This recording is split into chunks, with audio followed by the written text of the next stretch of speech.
भागवत में ज्ञान और वैराग्य को भक्ति महारानी जी जगाती हैं। गीता पाठम मुहुर्मुहु, वेद वेदांत घोषैश्च गीता पाठम मुहुर्मुहु।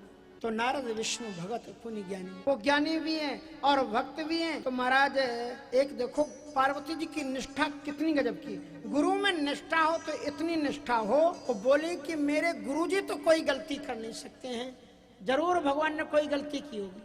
कारण कवन श्राप मुनि दीना, और का अपराध रमापति, कोई न कोई अपराध तो उन्होंने किया होगा, ऐसे गुरुजी थोड़ी हमारे श्राप देते। नारद विष्णु भगत पुण्यानी भगवान शंकर जी मुस्कुरा करके बोले, बोले बिहस महेश तब ज्ञानी मूढ़ न कोई है, और जही जस रघुपति करें सब सो सब तेई छन होए।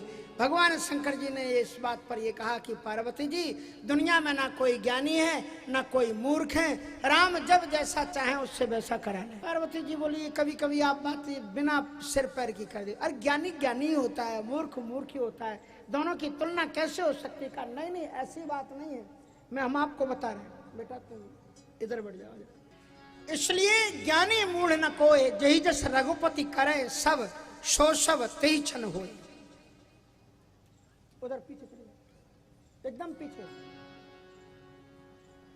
जही जस रघुपति करहे सब सो सब तेई छन हो, जैसा राम जी करते हैं उसी क्षण होता है। क्या होता है? ज्ञानी मूढ़ कोई नहीं है, ज्ञानी मूढ़ न कोई, जही जस रघुपति करें सब सो सब तेई छन हो। अब एक बड़ा सुंदर उदाहरण दिया। एक नदी के किनारे गए, एक पेड़ के नीचे बैठ गए, और वहां बैठने के बाद में कहा कि पार्वती रुको, यहाँ कुछ होने वाला है। क्या होने वाला है भोलेनाथ? अभी देखो। कहा यहाँ तो कोई दिख नहीं पा रहा है, एक केवट है। कहा अभी देखो कोई और आने वाला, एक पात्र आने वाला है। तब तक दूसरे गांव से एक पंडित जी सत्यनारायण की कथा करके आए, हाथ में सत्यनारायण की पोथी थी। पंडित जी आ गए केवट के पास, केवट से कहा कि भैया पल्ली पर ले जाओगे? कहा कि हम तो खड़े इसलिए, आप पंडित जी बैठो विराजो। पंडित जी को बैठाया और नौका को ले चला, और जब वो नौका को ले चला तो पंडित जी ने कुछ पूछना शुरू किया। एक बात बताओ, तुमने कभी सत्यनारायण की कथा कराई?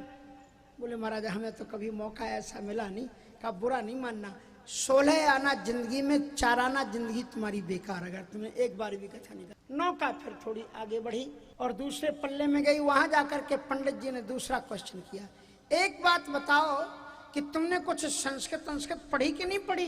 बोले महाराज इतनी पढ़े होते तो हम नौका क्यों चलाते? तो बोले 16 आना जिंदगी में, 8 आना जिंदगी तुम्हारी बेकार।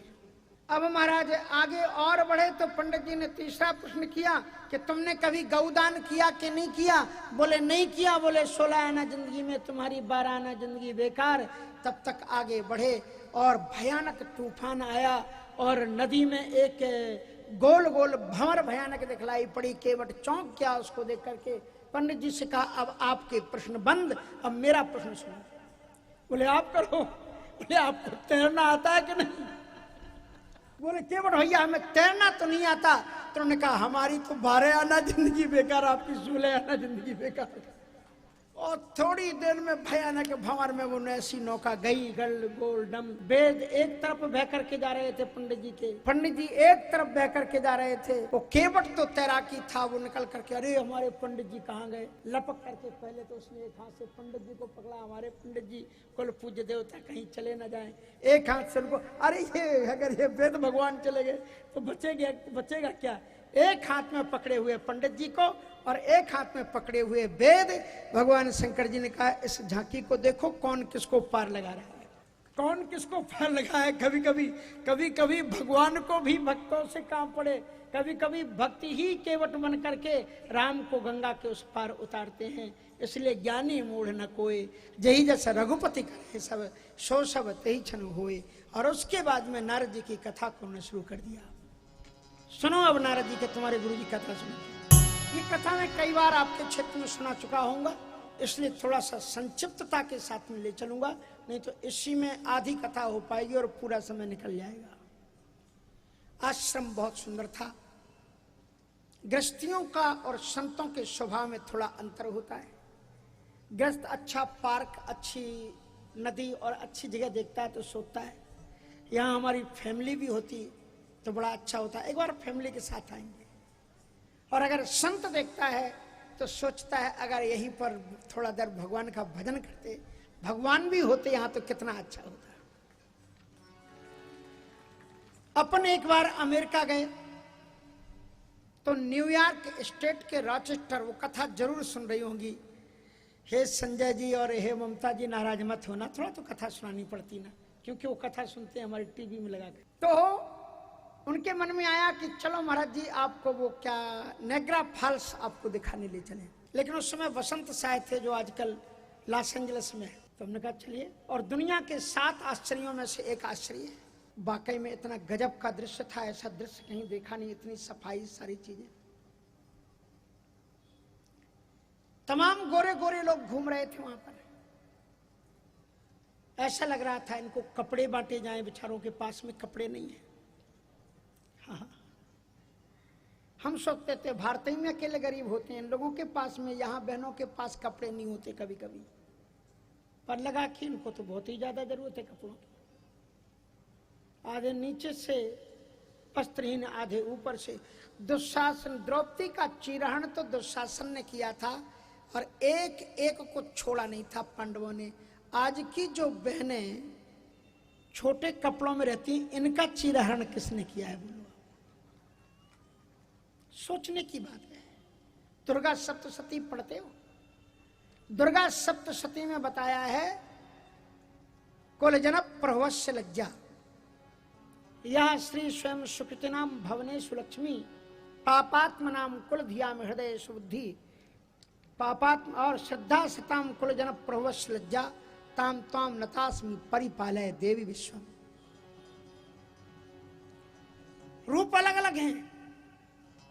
इसमें यह कहा गया है कि अच्छे श्री संपन्न मर्यादित परिवार की बेटियों में ये दुर्गा लज्जा बन करके रहती है। जिन माताओं के पास में लज्जा नहीं है, शर्म नहीं है, वो कितने भी आभूषण पहन लें निर्लज्ज हैं।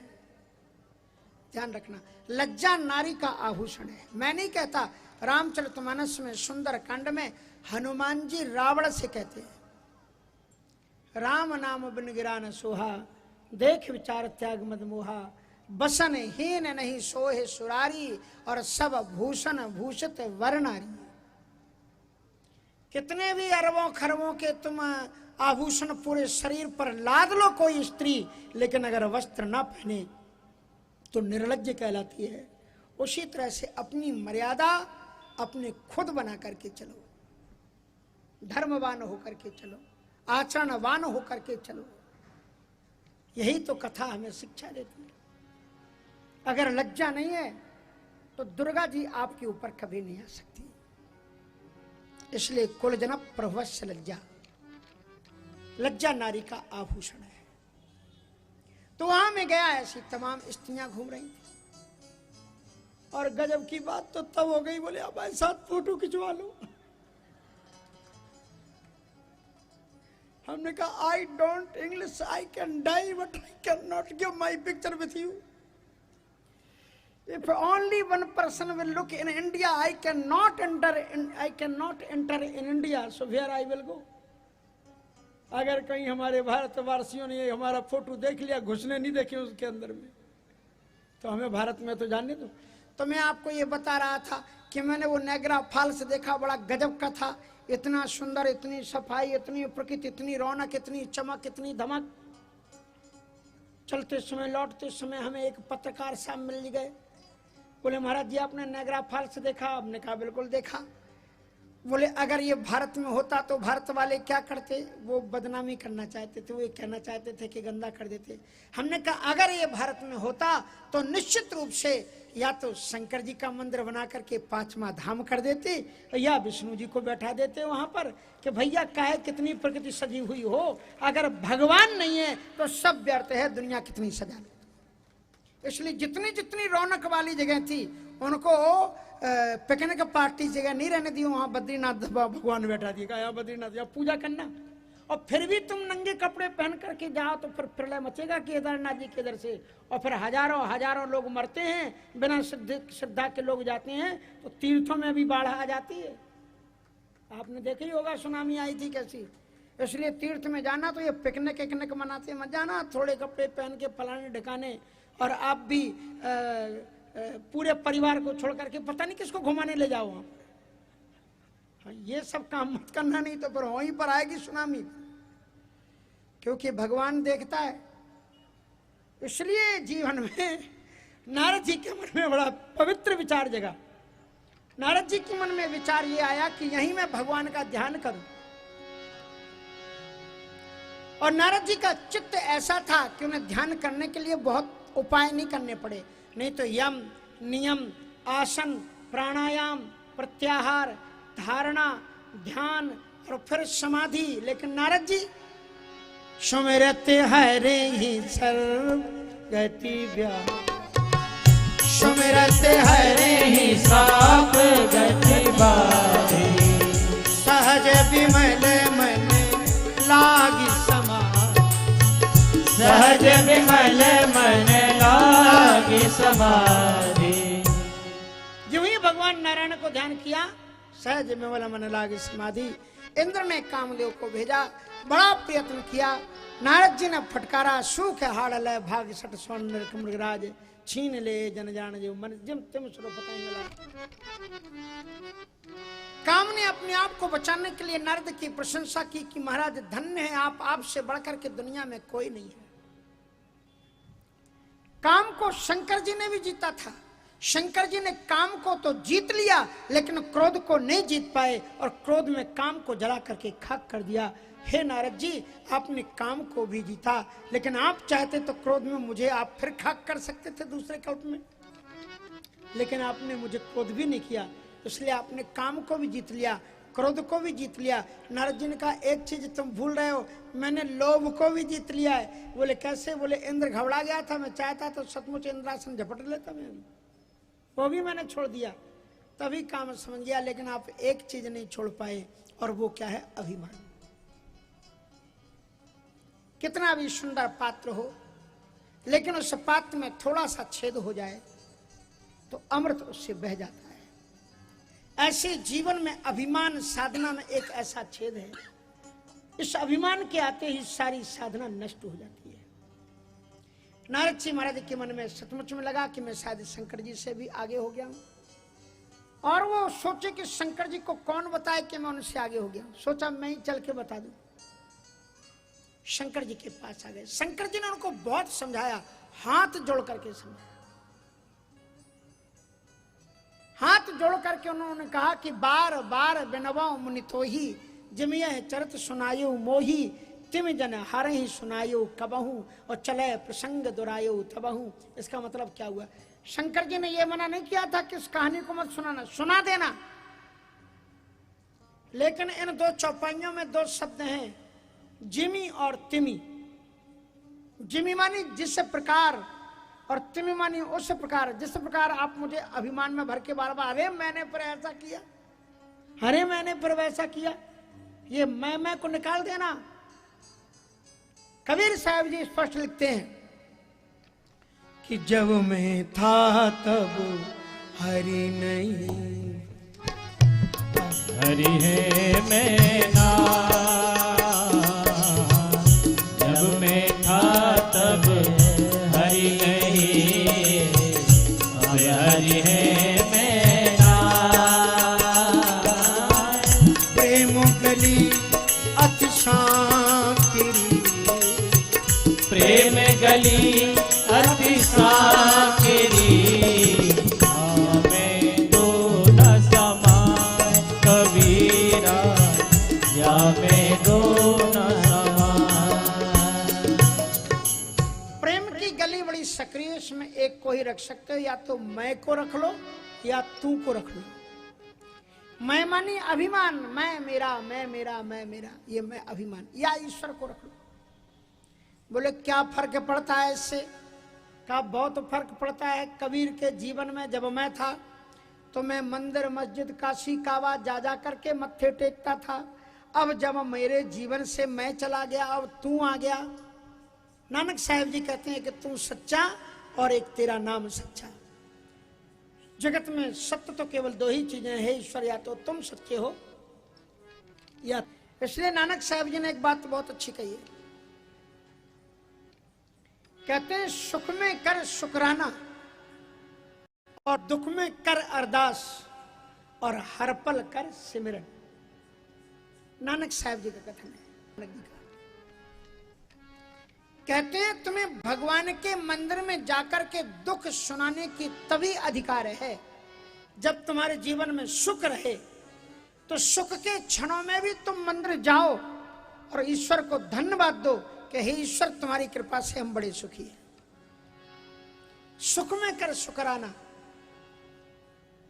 और उसके बाद में कहते हैं दुख में कर अरदास। और फिर दुख में तुम्हें फिर अधिकार है कि तुम अरदास कर सकते हो, भगवान से सामने रो सकते हो। और फिर कहते हैं हर पल कर सिमरन। हर पल हर क्षण राम को स्मरण करते। इसलिए उन्होंने बड़ी सुंदर बात कही कि नानक साहब जी कहते हैं जब मेरे जीवन में मैं था तो मैं मंदिर मस्जिद काशी कावा जा जा करके मत्थे टेकता था, और जब मेरे जीवन से मैं निकल गया केवल ईश्वर आ गया तो क्या हुआ? तो कबीरा मन निर्मल भया। ये मैं का मैल निकल गया और मन जब निर्मल हो गया, कबीरा मन निर्मल भया जैसे जमुना नीर। यमुना के नीर की तरह जब मेरा मन निर्मल हो गया तो मैं अब कहीं नहीं जाता। बोले फिर कहा कबीरा पीछे हरी फिरे कहत कबीर कबीर। अब मैं कहीं नहीं जाता, मेरे पीछे भगवान दौड़े दौड़े चले जाते। अरे कबीर ठहर जा, अरे कबीर ठहर जा, जरा मुझे भी तो अपने मन की बात सुने। खुद को कर बुलंद इतना, राज की ये बात है कि खुदा बंदे से खुद पूछे बता तेरी रजा क्या है। साधनाओं को इतना बुलंद करो कि तुम्हें ईश्वर को बताना ना पड़े कि मुझे ये चाहिए वो चाहिए। लाइन लगा के खड़े हो जाते हो, भगवान ये दे दो, भगवान वो दे दो। अरे खुदा बंदे से खुद पूछे पता तेरी रजा क्या है। इतनी साधना तुम्हारी। नारद जी को समझाया, नारद जी नहीं माने। क्षीर संधु गवने मुनि ना था। भगवान नारायण ने उठ करके स्वागत किया। नारायण का तो स्वभाव है कि संत आते हैं तो आगे बढ़ करके स्वागत करते हैं, लेकिन नारद जी ने क्या सोचा, मैं भी भगवान शंकर जी के समान हूं ना, इसलिए देखो दरवाजे तक आए। भगवान नारायण ने कहा आओ महाराज बैठो विराजो।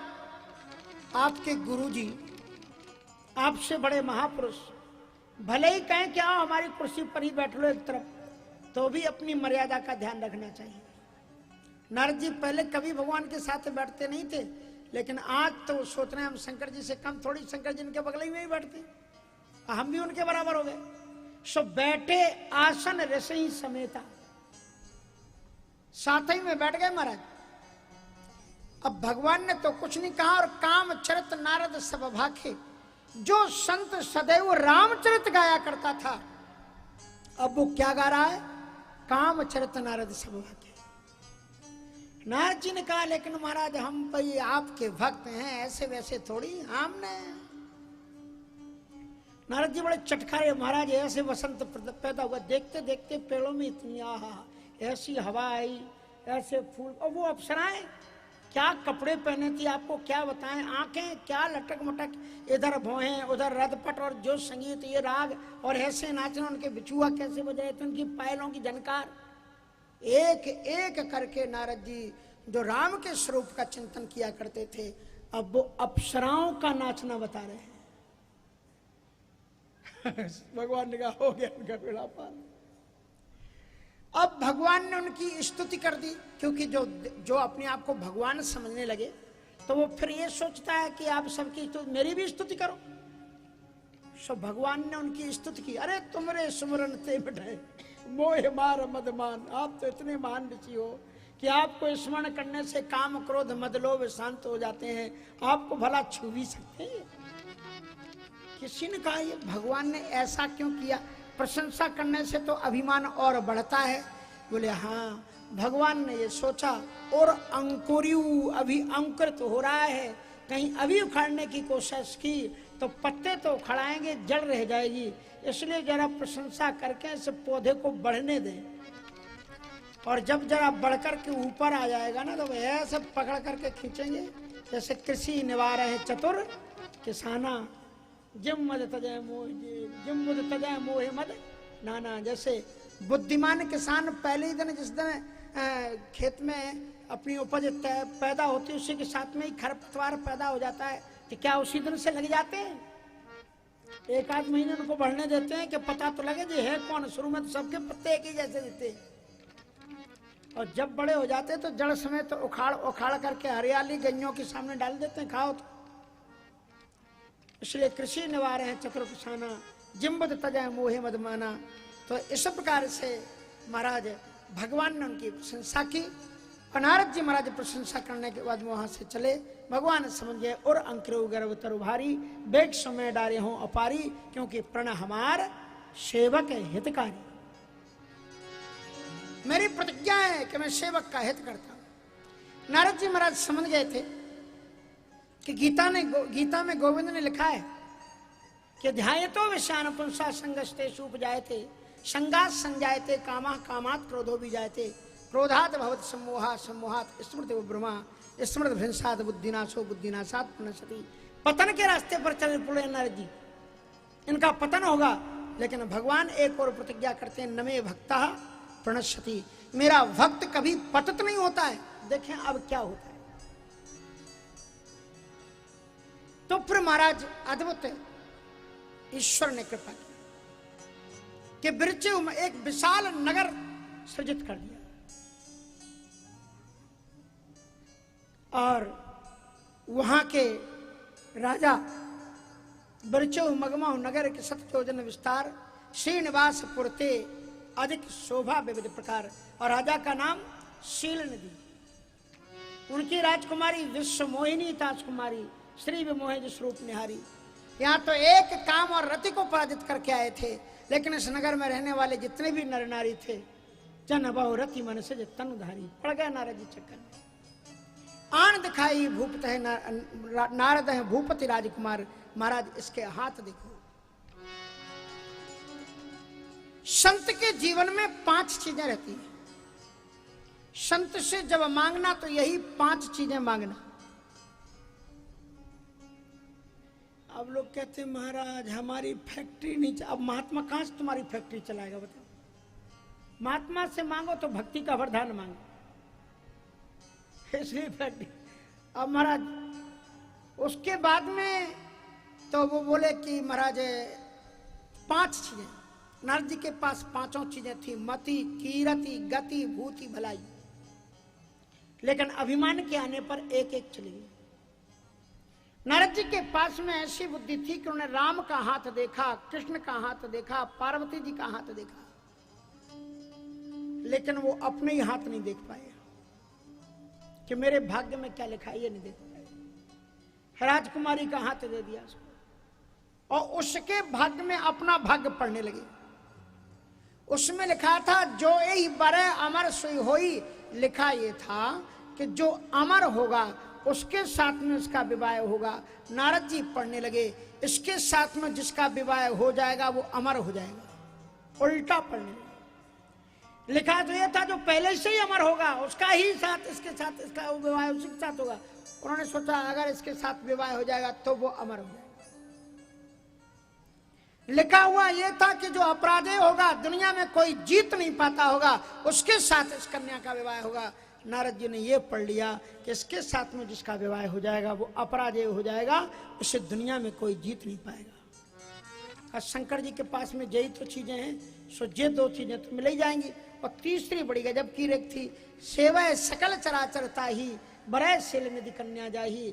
लिखा हुआ ये था कि जिसकी चर अचर जड़ चेतन समस्त प्राणी जिसको झुक करके प्रणाम करते होंगे, सेवा करते होंगे, नमन करते होंगे, उसके साथ में इसका विवाह होगा। नारद जी ने यह पढ़ा कि जिसका इसके साथ में विवाह हो जाएगा, चर अचर सारी दुनिया उसकी पूजा करने लग जाएगी। मति गिर गई, मति गिर गई, छूट जनु गांठी। मन गिर गई, छूट जनु। तो महाराज मति चली। मुनि अति विकल। तुम्हारा उसके बाद में क्या हुआ? नारद जी ने सोचा, नारद जी कभी झूठ नहीं बोलते थे, आज पहली बार नारद ने झूठ बोला। नारद सब विचार और राखे जो थे वो तो अंदर ही हजम कर गए, बताए नहीं किसके लक्षण क्या क्या है, और कछु को बनाए झूठ मूठ बातें है सुता लक्षण क्या न पाई। और नारद चले बड़े सब लगते बहुत अच्छी बेटी है और बड़ा अच्छा आनंद रहेगा जहां जाएगी सब।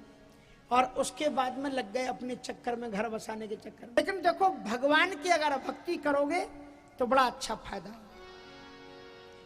हरदम ईश्वर से कहना कि हे ईश्वर हमें दुनिया का सहारा नहीं चाहिए, हम कब भटक जाएं, हम कब अटक जाएं, हम कब लटक जाएं, कब मटक जाएं, कोई पता नहीं है। इसलिए आप मुझे सहारा दो ताकि अवलंबन मुझे मिले। मेरे देवता मुझको दे न सहारा, मेरे देवता मुझको दे ना सहारा, मेरे देवता मुझको दे न सहारा, मेरे देवता मुझको दे ना सहारा। कहीं छूट जाए ना, कहीं छूट जाए ना दामन तुम्हारा, मेरे देवता मुझको दे ना सहारा, मेरे देवता मुझको दे ना सहारा।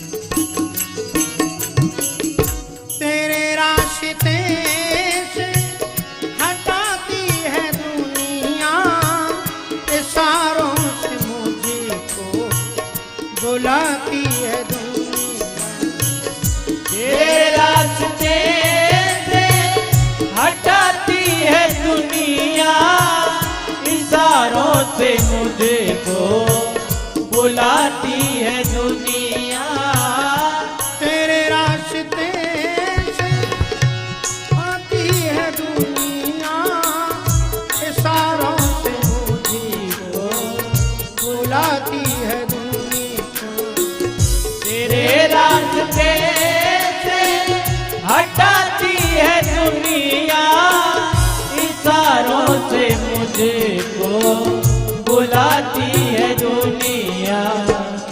समझू न जगेगा, समझू न जगेगा ये झूठा इशारा, मेरे देवता मुझको दे ना सहारा, मेरे देवता मुझको दे ना सहारा।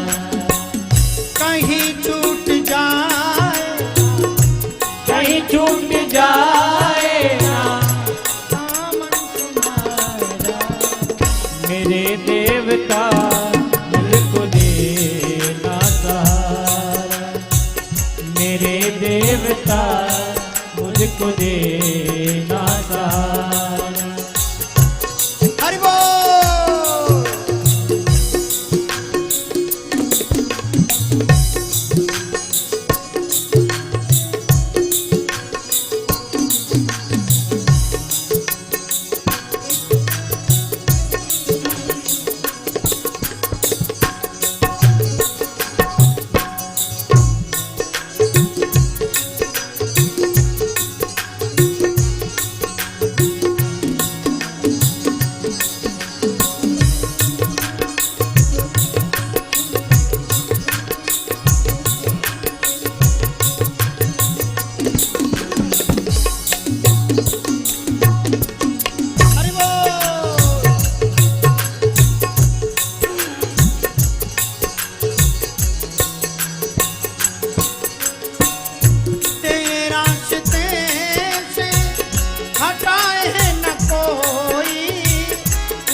काए दीपक से बुझाए न कोई।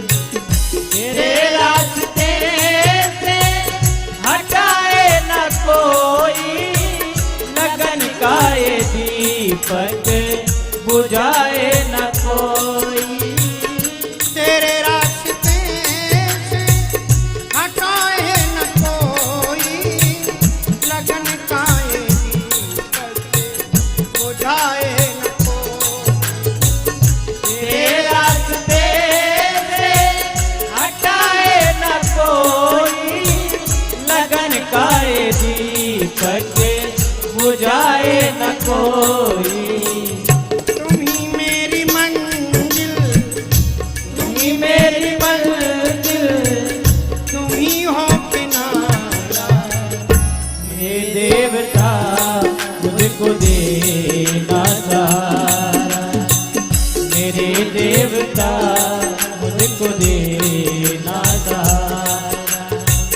कहीं छूट जाए, कहीं छूट जाए ना दामन तुम्हारा।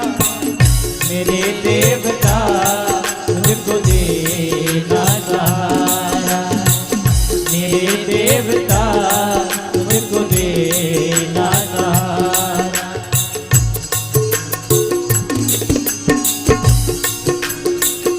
जय जय।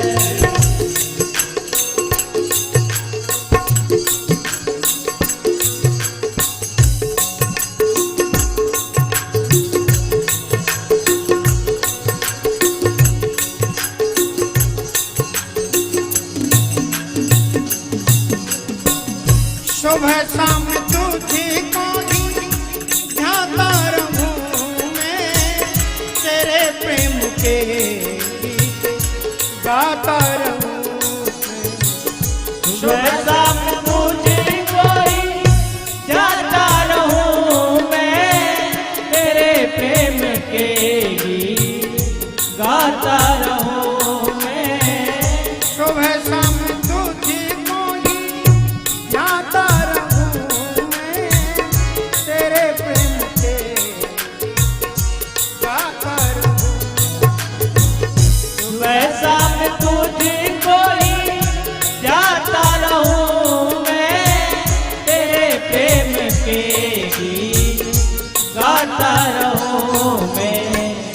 तेरा नाम हो मुझको, तेरा नाम हो मुझको प्राणों से प्यारा, मेरे देवता मुझको देना सहारा, मेरे देवता मुझको देना सहारा।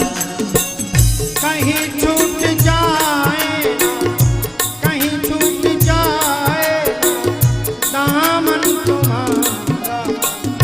मेरे देवता मुझको देना सहारा, मेरे देवता मुझको देना सहारा। कहीं छूट जाए, कहीं छूट जाए ना दामन तुम्हारा, मेरे देवता मुझको देना सहारा, मेरे देवता मुझको देना सहारा। और इस प्रकार से महर्षि नारद जी ने ईश्वर को याद किया इस समय पर, और भगवान को याद किया कि यही अवसर सहाय सोई होई। भगवान प्रकट हो गए। बोले बोलो क्या चाहिए? बोले महाराज मौका पड़ने पर उधार सुधार तो लेना ही पड़ता है। तो बोले क्या चाहिए तुम? बोले कुछ उधार लेने आए। बोले क्या? बोले मेरे घर में विवाह शादी का। बोले तुम्हारी घर गृहस्थी तो है नहीं, विवाह शादी किसकी आ गई? बोले कुछ नहीं महाराज, हमारी मन कर गया है। तो बोले अब क्या चाहिए? बोले पुराने जमाने में ऐसा होता था, विवाह शादी हो तो किसी से दरी ले आते थे, किसी से टंकियां ले आते थे, काम चलाते थे। तो महाराज तो बोले बताओ आपको क्या चाहिए? आपका सब कुछ मेरे पास, आप सिर सिंधु ही ले जाओ। बोले नहीं ज्यादा कुछ नहीं चाहिए। I want your beautiful face. आपन रूप देहु प्रभु मोही। किस लिए? कहा आने भांति नहीं पाबहू ओई। कहा महात्मा लोग मेरे रूप का ध्यान इसलिए करते हैं कि उससे छूट जाएं, और आप कहते हैं आप अपना रूप इसलिए दे दो कि उससे मिल जाएं। ये तो उल्टा कर रहे हैं महाराज। अच्छा देखो कहा कि और फिर नारद जी महाराज ने जब ऐसा कहा तो भक्ति महारानी को बड़ा बुरा लगा। भागवत में भक्ति महारानी ने कहा है, भक्ति पुत्र नारदः नारद भक्ति का चित्ते स्थास्यामि ते सदा ना कदाचित विमुंचामि। मैं तुम्हें कभी नहीं छोड़ूंगी, मैं तुम्हारे दिल में रहूंगी। आज भक्ति महारानी ने देखा कि माया नारद को नचा रही है। भक्ति महारानी प्रकट हो गई कि मेरा बेटा भगवान के सामने खड़ा है और क्या उल्टा पुल्टा बोल रहा है, एक बार मुझे इसकी जीभ पर बैठ जाने दो। कहा कि आ जाओ, एक चौपाई तुम भी कह लो, समय तो मेरा है। तो माया उतरी और भक्ति महारानी जी बैठी और नारद जी ने केवल एक चौपाई बोली और उसी चौपाई ने उनका बेड़ा पार कर दिया। क्या कहा नारद जी ने कि जेहि विधि नाथ होए हिति मोरा करहु सुबेगी दास में तोरा। जेहि विधि नाथ होई हित मोरा करहु सुबेगी दास में तोरा। जिससे मेरा कल्याण हो जाए और बेग जल्दी करो। और बाद में अपना रिश्ता बता दिया, करो सुबेग दास में तोरा, मैं आपका दास हूं। इसका उत्तर अरण्य कांड में जाकर के भगवान ने दिया है चल करके, मोरे प्रोण तनय समज्ञानी बालक सुत समदास अमानी। तो इसलिए उन्होंने भगवान ने कहा तो फिर मेरे ऊपर तो सुनो, हम हित तो करते ही नहीं, और तुम कह रहे जय विद होए नाथ हित मोरा। तो बोले क्या अहित करते हो फिर आप? बोले ना, मैं हित भी नहीं करता अहित भी नहीं करता।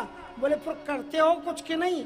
बोले जेहि विधि हुई है परमोहित नारद सुनहु तुम्हारे, सोई हम करवन आन कछु बचन नाम सा। जेहि विधि हुई है परम हित, कुपत मांग रोज व्याकुल रोगी, वैद्य न देह सुनो मुनि जोगी। रोगी आकर के डॉक्टर से कहता है हमारा थोड़ा खट्टा खाने का मन कर रहा है, मीठा खाने का मन कर रहा है, लेकिन डॉक्टर उसकी बात सुनता नहीं। मैं भी डॉक्टर हूँ, ऋषि मुनियों ने मुझे कहा है भावरोग वैद्यम, भाव रोगों को नष्ट करने के लिए मैं डॉक्टर हूँ। इसलिए अब जब आप मेरी अस्पताल में भर्ती हो गए हो तो अब मैं जो उपचार देता हूँ उसी को आप लो। उन्होंने कहा आप कह रहे हैं कि आपन रूप देव प्रभु मोहि, मैं अपने रूप को तो दे दूंगा, लेकिन मेरे रूप को तुम्हारे जैसे तपस्वी महात्मा ही देख सकते हैं, सब लोग नहीं देख सकते। चलो आप कह रहे हो मैं अपना रूप दे देता हूं, सो भगवान ने अपना रूप भी दे दिया है। ये मत समझना कि केवल बंदर बनाया था, एक बंदर और बना दिया और दो रूप और दिए। अपना रूप दिया, 4 हाथ हो गई भुजाएं नारद जी की, शंख चक्र गदा पद्म पीतांबर लहरा रहा है। नारद जी जब खुद देखते हैं चारों तरफ तो एकदम विष्णु नजर आते हैं, क्योंकि वो देखने लायक थे इसलिए वो दिख रहा था उनको। लेकिन जब भरी हुई राजाओं की सभा में गए तो भगवान अपने भक्तों का मजाक नहीं उड़ने देते, इसलिए मजाक नहीं उड़ने दिया। जितने भी बैठे हुए सभा में राजा लोग थे उन्होंने नारद जी को किस रूप में देखा? नारद जान सबई सिर नावा, सबने नारद के ही रूप में देखा, उन्हें बंदर के रूप में किसी ने नहीं देखा। क्योंकि भगवान अपने भक्त का मजाक ना उड़ाते हैं, और जो उड़ाते हैं उन्हें कभी छोड़ते भी नहीं है। इसलिए भगवान के भक्तों का मजाक मत उड़ाना। अगर कुछ उल्टी पुल्टी माया में पड़े हो तो भगवान को हाथ जोड़ लेना, भगवान तुम जानो, तुम्हारे जो भक्त जाने, हम काहे को इनके बीच में पड़े, तुम्हारी जो मर्जी आए तुम करो उनके साथ। महात्मा गलती कर रहे होंगे तो उनका परिणाम भी खुद ही भोग लेंगे, आप उसके बीच में मत पड़ना। और आप पड़े तो आपकी वही गति होगी जो शंकर जी के गणों की हुई थी। इसलिए खाए को अपने बीच में पड़ना, उनको रहने दो, जो कुछ कर रहे हैं करने। उसके बाद में महाराज भगवान ने नारद जान, सभी ने नारद जान करके उनको प्रणाम किया। और आगे चल, अगर उन्हें यह पता लग जाता जे भी कंपटीशन में भाग लेने आए हैं तो आगे जाने देते, कहते पीछे आए हैं, पीछे बैठो। लेकिन सबने नारद जी को आगे जाने दिया। अरे ये बाबा जी हैं, ये राजा के गुरु होंगे, जब कन्या हमारे ऊपर बरमाला डालेगी तो ये मंत्र बोलेंगे, स्वस्ति वाचन करेंगे, जाओ जाओ महाराज जाओ। उन्हें क्या पता जी खुद ही दूल्हा बन के आए। नारद जी आगे बैठ गए और उनके बगल में हरिगण बैठे, दोनों हरिगण बैठे, कर रहे हैं कूट नारद हैं, नारद जी का मजाक उड़ा रहे थे। आहा हा, क्या सुंदर भगवान ने आपको नाक दी है। जैसे भगवान धरती का उद्धार करने के लिए 12 भगवान बनकर के जब आए थे तब जैसी उनकी नाक थी वैसे ही आपकी नाक है। नारद जी सोच रहे हैं 12 भगवान कह रहे हैं, जो उन्हें पता ही नहीं, हमें कह रहे हैं सुअर जैसी नाक है तुम्हारी।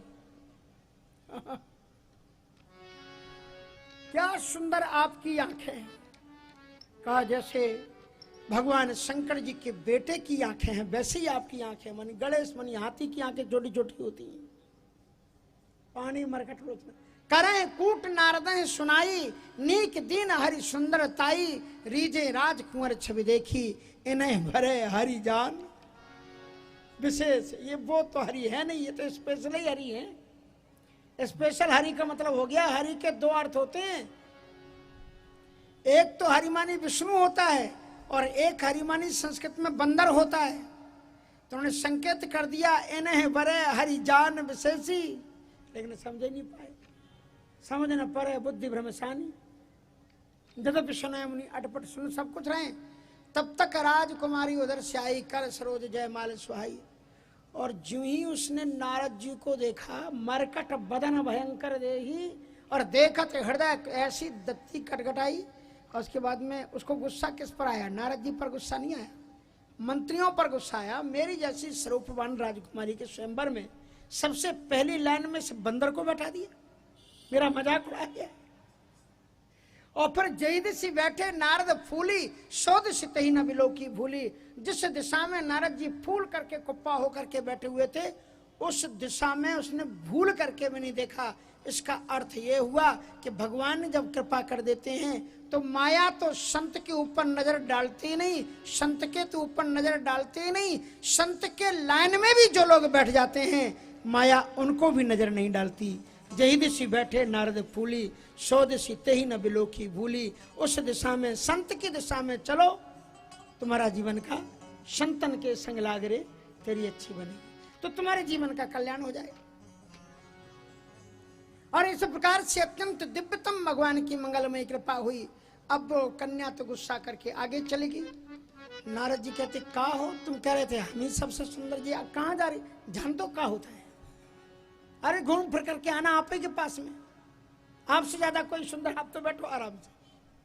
अब नारद जी वहीं बैठे आराम से। क्यों, कितनी देर हो गई, करना क्या है? बोले अभी राजकुमारी आएगी ना। राजकुमारी का पीछे मुड़ के देखो। पीछे मुड़ करके देखा तो धर्म पतन तांगे कृपाला, कुंवर हर्ष मेली, स्वयंवर हो गया। कचौड़ी पकौड़ी लोग खा करके उठ गए, चाय पानी हो गई, सब खाली दोने पत्तल वहां पर पड़े हुए थे। नारद जी ने पलट करके बोले हाँ तो मैदान साफ, बोले हो गई शादी। बंदर जैसी सूरत लेकर के आए अपनी। अरे अपना चेहरा तो देखो, निज मुख मुकुर बिलोका हो जाई, आए हो शादी करने के लिए। इतना गुस्सा आया उनको नारद जी को। अब महात्मा लोग पहले दर्पण तो रखते नहीं थे।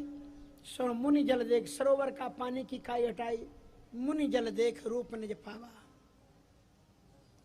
जो उन्हें रूप मिला था उसको जब देखा तो इतना भयानक गुस्सा आया।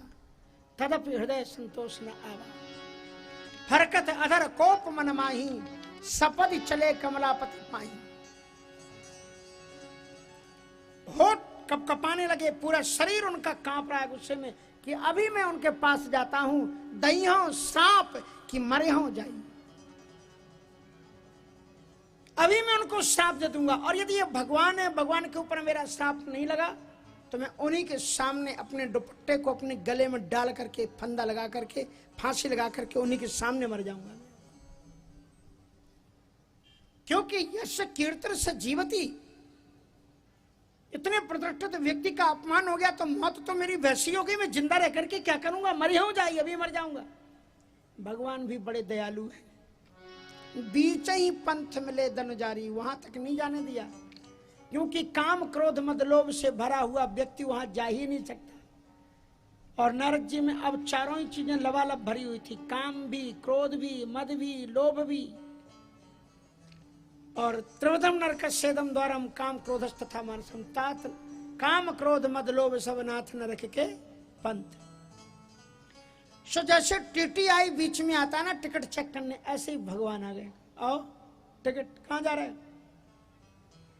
मेरे मालिक गजब करते, अकेली आ जाते, अकेले नहीं आए। अरे लक्ष्मी जी को अकेले ले आते, अकेली लक्ष्मी जी भी नहीं, संग रमा और सोई राजकुमारी, जिसके लिए नारद जी जा रहे थे बलिहारी।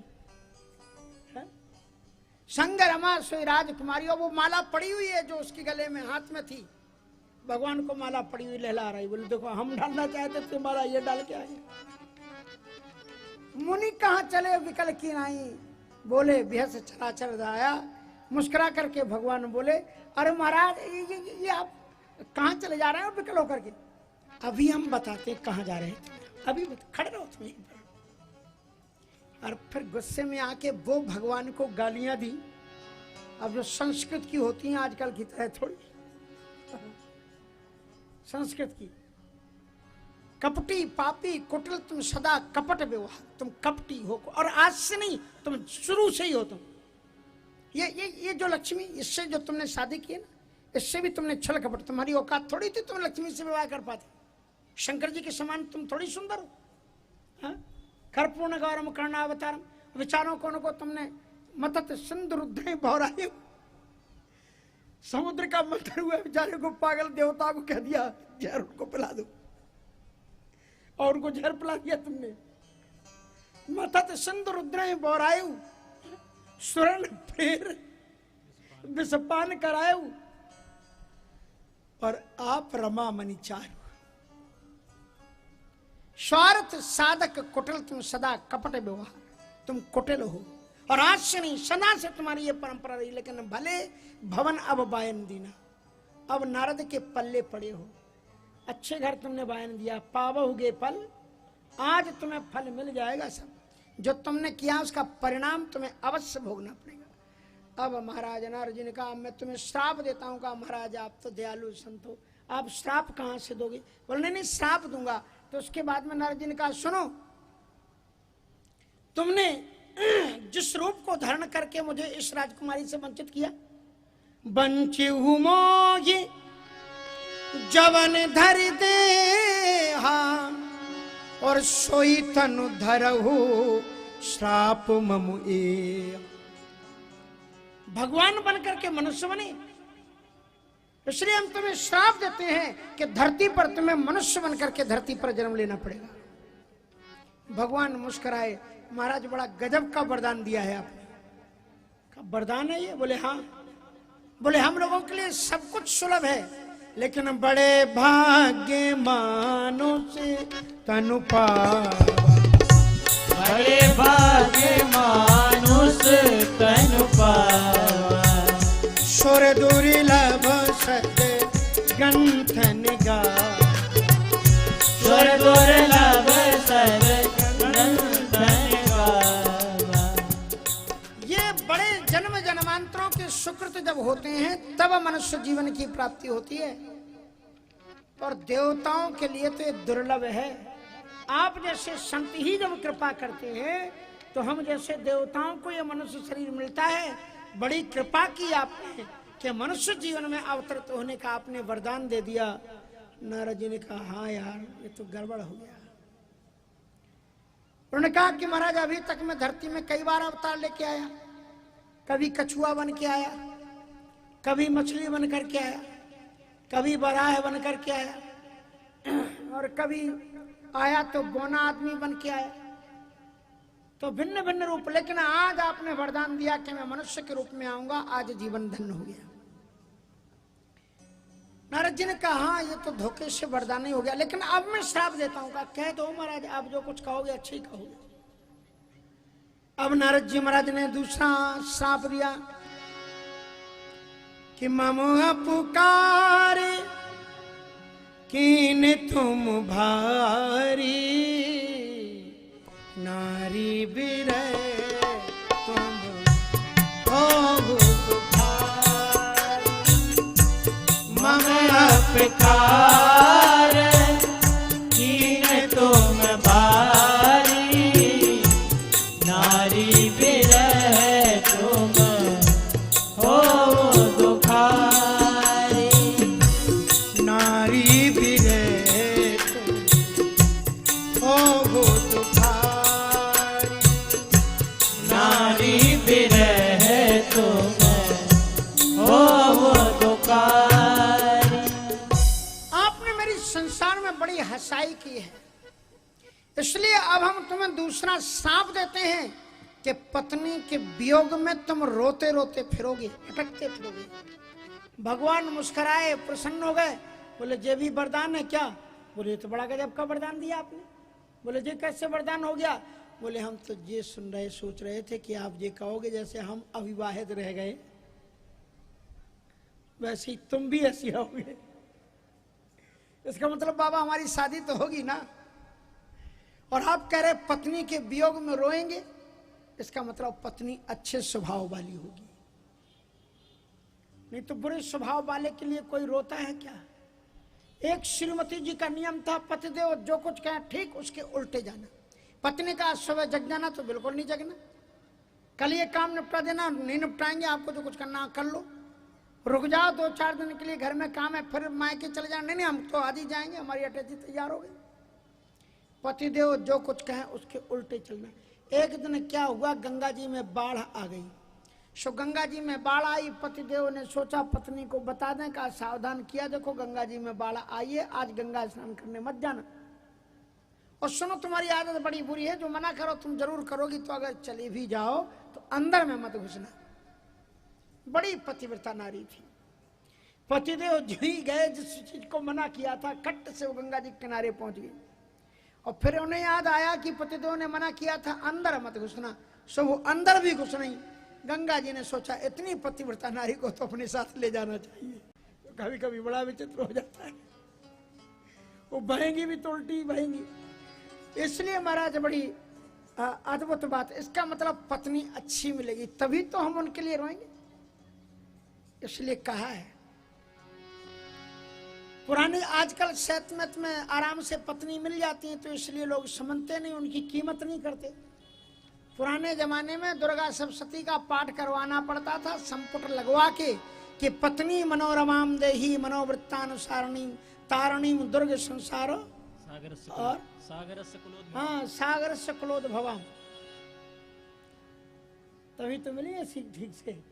तो इसलिए जो है सागर से कुलोद्भवाम, तो तब से पत्नी की प्राप्ति होती है, ऐसे नहीं होती। तो कहने का मतलब ये होता है कि व्रत करते थे लोग, जप करते थे। श्रीमद् भागवत में आप देखो कर्दम ऋषि को, कर्दम ऋषि ने कितने दिन तक तपस्या की? कितने दिन तक की? सरस्वत्याम तपस्तेपे सहस्त्राणाम समादशो, 10,000 वर्ष तक तपस्या करने के बाद में देवहूति जैसी पत्नी मिली है। कितना सुंदर चरित्र है, जरा देखना। गृहस्थ जीवन का सबसे अच्छा उदाहरण श्रीमद् भागवत में कर्दम और देवहूति का जैसा है, ऐसा मुझे दुनिया में कोई उदाहरण दिखाई नहीं पड़ता। देखना। तो कहा इसका मतलब अच्छी पत्नी मिलेंगी। नारद जी बोले हाओ, ये भी धोखे से वरदानी हो गया। बोले लेकिन अब हम श्राप देंगे। बोले दे दो महाराज, जितना दे जाओगे उतना ही आनंद होगा। का कपिया कृति तुम कीन हमारी, तो करे हैं किस सहाय तुम्हारी। तुमने मुझे बंदर की सूरत जैसे बना दिया। हम तुम्हें श्राप देते हैं, जब तुम्हारा वनवास होगा और जब तुम आपत्तियों में पड़ोगे, भयानक संकट में घिर जाओगे, तो जिन बंदरों को तुम कुछ नहीं समझते हो, ये बंदर ही तुम्हारे काम आएंगे और कोई काम तुम्हारे नहीं आएंगे। भगवान जी बोले वाह महाराज, ये तो बड़ी आपने कृपा की। बोले ये कैसे कृपा हो गई? कहा कि महाराज हमने तो ये पढ़ा है संस्कृत के ग्रंथों में कि व्यक्ति जब संकट में घिर जाता है तो सोदरोपी विमुंचति, सगा भाई भी उसका साथ छोड़ देता है, और आप कहते बंदर भी साथ देंगे। ये तो बड़ी कृपा है। दुनिया के जो आदमी हैं ये बड़े स्वार्थी, अगर सेवा आपको करेंगे, एक लोटा पानी पिलाएंगे तो पहले सोच लेंगे हमें इससे फायदा क्या होगा। पहले सोच लेंगे हमें वेतन कितना मिलेगा, भत्ता कितना मिलेगा, मकान मिलेगा रहने के लिए कि नहीं मिलेगा, छुट्टियां कितनी मिलेंगी, और तमाम चीजें, ड्रेस कैसी मिलेगी, सारी चीजें पूछ लेंगे। लेकिन आपने तो ऐसी सेना बताई कि ना तो इसका सीना नापना पड़ेगा, ना इनको ट्रेनिंग दिलानी पड़ेगी, रहने की मकान की बात तो छोड़ो, पहनने के लिए ड्रेस की भी इनको कोई आवश्यकता नहीं, और अस्त्र शस्त्र की भी कोई आवश्यकता नहीं होगी। इतनी सुंदर आपने सेना दी है, और इससे बड़ा वरदान और क्या हो सकता है? नारद जी ने कहा यार जब तक तुम वरदान देते रहोगे इनको फायदा ही होता रहेगा, इसलिए बंद करो सब। सो नारद जी चुप हो गए, और जहां से सरेंडर हुए तो तव हरि माया दूर निवास, तब हरि माया दूर निवारी, नहीं तारा माना राजकुमार, नहीं तारा माना राजकुमारी,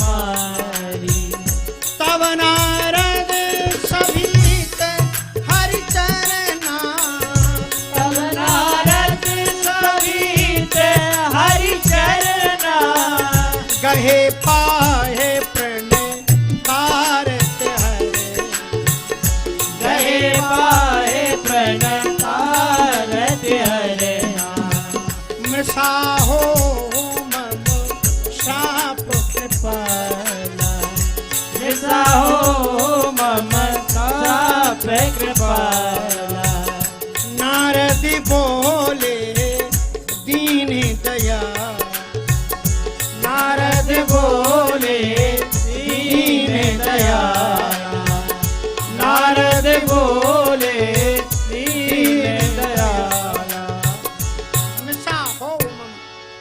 जब माया नष्ट हो गई, ना लक्ष्मी जी हैं ना राजकुमारी हैं, नारद जी रोते हुए भगवान के चरणों को पकड़ करके गिर पड़े। आप मेरे आराध्य हो, आप मेरे पूज्य हो, ये मुझे क्या हो गया, मैंने क्या कर डाला है ईश्वर? मृषा हो मम शाप कृपाला।